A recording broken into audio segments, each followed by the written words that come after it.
কংগ্রেস কর্মী আমাদের অনেক বড় বড় ঢ্যামনা নেতা ছিল, যাদের মুখে আমি আজীবন শুনে এসেছি। আমরা সিপিএম এর সাথে লড়াই করেছি, অনেক ববি, অনেক অরূপ, অনেক জাভেদ খানকে দেখেছি, তারা নাকি সিপিএম এর সাথে লড়াই করেছে। যেই না সরকার পড়লো, সেকেন্ড দিন গিরগিটির মতো, গাদ্দারের মতো লেজ গুটিয়ে উল্টো দিকে পালিয়ে গেল। আমরা প্রতিদিনই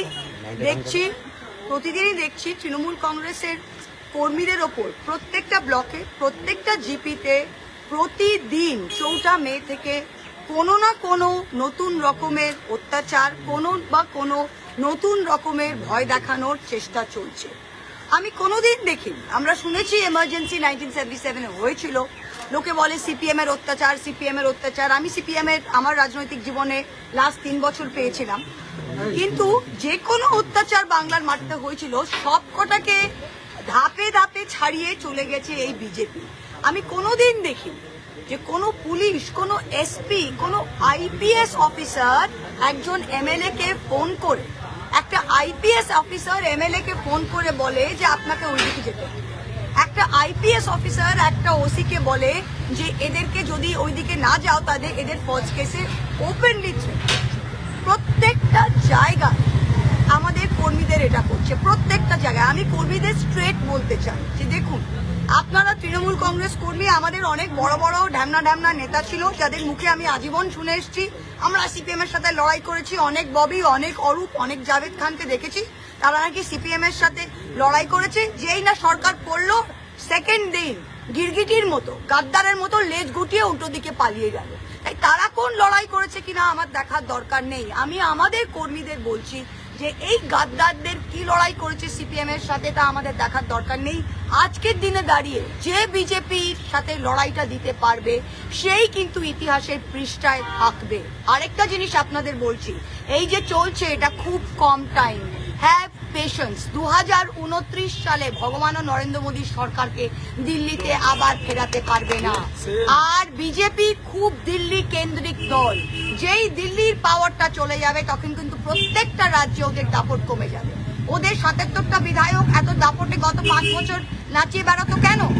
আমাদের 80টা ভয় পেল কেন? কারণ ওদের 77টার সাথে দিল্লির আনলিমিটেড টাকা ছিল, ওর প্রত্যেকটার কাছে সিআরপিএফ সিআইএসএফ ছিল। কেউ বাংলা পুলিশের উপর নির্ভরশীল ছিল না, ওদের ভয়ই ছিল না। শুভেন্দুদা কি করতো? শুভেন্দুদা মুখোমুখি ডিআইজি, ডিএসপি, এসপি এদেরকে মুখের ওপরে গাল দিত, কেউ কিছু করতে পারতো না। আর আমাদের লোকের সেটা করতে পারছে না, কারণ সেন্ট্রাল পুলিশ আমাদের সাথে নেই।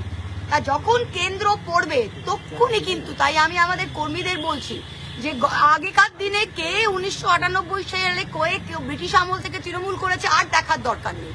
I have had enough of this নেতাস। যে যাবে যাক, এই এখন বাংলার ইতিহাস এবং তৃণমূল কংগ্রেসের ইতিহাস আজকের দিন থেকে লেখা হবে। যারা আজকের দিনে লড়াই করতে পারছে, আর তৃণমূল কংগ্রেসের কর্মীরা বলছে আমরা দিদির সৈনিক। যদি দিদির সৈনিক হয় তাহলে 10টা কেস খেতে হবে।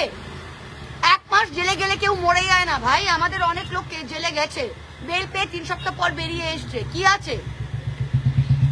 স্বাধীনতা সংগ্রামে লোকে বলতো যদি জেলেই না গেলাম তো আর সংগ্রাম কি করলাম। তো আমি প্রত্যেকটা কর্মীকে বলছি যে আমরা দিদির সাথে আছি কিন্তু ঘর থেকে বেরোচ্ছি না। ভাই দিদির সাথে আছেন তো ঘর থেকে না বেরোতে হবে না? আমরা তো দিদির সাথে আছি, আমি তো ঘর থেকে বেরোচ্ছি। আমি তো এমএলএ থাকতেও পুলিশ নিইনি, এমপি থাকতেও পুলিশ নিইনি, আজ অব্দি থাকতে পুলিশ নিইনি। কি করবে এটা কি? এই সাহসটা রাখতে হবে। আপনারা এতদিন যে ক্ষমতা ভোগ করেছে, প্রত্যেকজন যারা ক্ষমতা এতদিন ভোগ করেছে, তারা আজকে যদি 30 দিনের জন্য নিজের স্বাধীনতাকে ত্যাগ করতে হয় সেটা করতে হবে। প্রত্যেকটা কর্মীর পরিবার যদি তৃণমূলের পরিবারের সাথে যুক্ত এবং সে লক্ষ্মীর ভান্ডার পেয়েছে, স্বাস্থ্য সাথী পেয়েছে, সবকিছু মমতা ব্যানার্জির দৌলতে পেয়েছে, তা আজকের দিনে সে যেন তার তৃণমূল কর্মীর পাশে দাঁড়ায় আর বলে যে হ্যাঁ বাবা তুই লড়াই কর, তোকে যদি জেলে যেতে হয় আমরা তোর পাশে আছি। এই ভয়ে যেটা হচ্ছে, এই ভয়টাকে ভাঙতে হবে। আর 21শে জুলাই আমাদের পারমিশন না দিলে আমরা রাস্তায় করবো, আমরা সবাই অ্যারেস্ট হবো, কিন্তু 21শে জুলাই আমরা করবো। ওই নির্দিষ্ট স্থানে কি করবেন যেখানে দেখি একসাথে পুলিশ পারমিশনের উপর ডিপেন্ড করে। ওরা তো কন্টেম্পটের চিঠি পাঠিয়েছে, এখন সমস্ত দলকেই পাঠিয়েছে কন্টেম্পটের চিঠি যে 2015-18 কেসে। তা আমরা তো বললাম যদি আমাদের মঞ্চনা বাঁধতে দেয় তাহলে জিপের ওপর দাঁড়িয়ে, জিপসি গাড়ির ওপর দাঁড়িয়ে মাইক নিয়ে মমতা ব্যানার্জি মিটিং করবে, কিন্তু মিটিং হবে 100%। আর যদি ওরা ট্রেন বন্ধ করবে, বাস বন্ধ করবে, বাইক দিয়ে ঢুকতে দেবে না। আমি 4 মের পর আমি একজন এমপি, আমি জেলার সভাপতি, আমি ধরাদাহতে একটা মিটিং করতে গেছিলাম কর্মীদের সাথে। সেখানে কোন ছ্যাচড়া, কোন থানার পাড়ার ওসি সাহস কি রাস্তায় রোড ব্লক দিয়ে ওখানে লোককে ঢুকতে দিচ্ছে না, অথচ কংগ্রেসের কোন মহিলা গিয়ে ওখানে মিটিং করে আসছে। ওরা এখন এই সুযোগে কংগ্রেস সিপিএম কে হাওয়া দিচ্ছে, ওদের মিছিল করতে দিচ্ছে, নো প্রবলেম।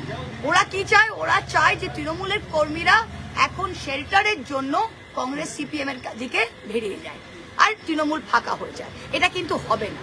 বলছি আজকে তো মিটিং হচ্ছে জাভেদ খানের ওখানে, ঋতব্রত ব্যানার্জি সবাই সব কি রয়েছে। সুন্দর। আমি ওদের একটাই উপদেশ দেবো, I hope they are eating double ডিমের অমলেট। বাচ্চাদের প্লেট থেকে ভাত খাবার ছিনিয়ে ওরা আশা করি ডবল ডিমের অমলেট, ফিশ ফ্রাই আর খাচ্ছে। আর জাভেদ খান কিভাবে তার এতগুলো অবৈধ নির্মাণগুলো ঠিক করবে সেটা ঠিক করছে। ঋতব্রত তার যে মহিলা কেন্দ্রিক কেসগুলো আছে সেগুলো কিভাবে করা যায় সেগুলো করছে। আর একটা জিনিস আমি আপনাদের বলছি যে তারা এখন তাদের বিশাল লড়াই, তাদের দিল্লির থেকে নাকি লয়ার এসেছে যে তারা ঠিক করবে তারা সিম্বল চায় কিনা।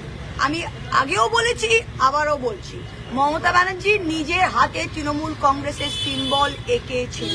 যে মহিলা কংগ্রেস থেকে কংগ্রেসের সুদিনে বেরিয়ে 34 বছর লড়াই করে নিজের সিম্বলে সরকার করে 15 বছর মুখ্যমন্ত্রী থাকতে পারে, সে মহিলা আরেকবার সিম্বল করে ওই 2,60,00,000 ভোট যেটা জোড়া ফুলে পড়েছিল, এরা একটাও জাভেদ খানের ভোট নয়, ঋতব্রতর ভোট নয়, আর ববি অরূপের ভোট নয়। এরা একেবারে কলঙ্ক। এটা মমতা ব্যানার্জির ভোট। মমতা ব্যানার্জি যেই সিম্বলই আঁকবে বাংলার মানুষ সেই সিম্বলে। Symbol is not the big news, symbol is not the big thing. আরো ভালো ভালো খবর দেখতে সাবস্ক্রাইব করুন বাংলা হান্টের ইউটিউব চ্যানেল। বাংলা হান্টের আরো খবর দেখতে নজর রাখুন। বাংলা খবর মানেই বাংলা হান্ট।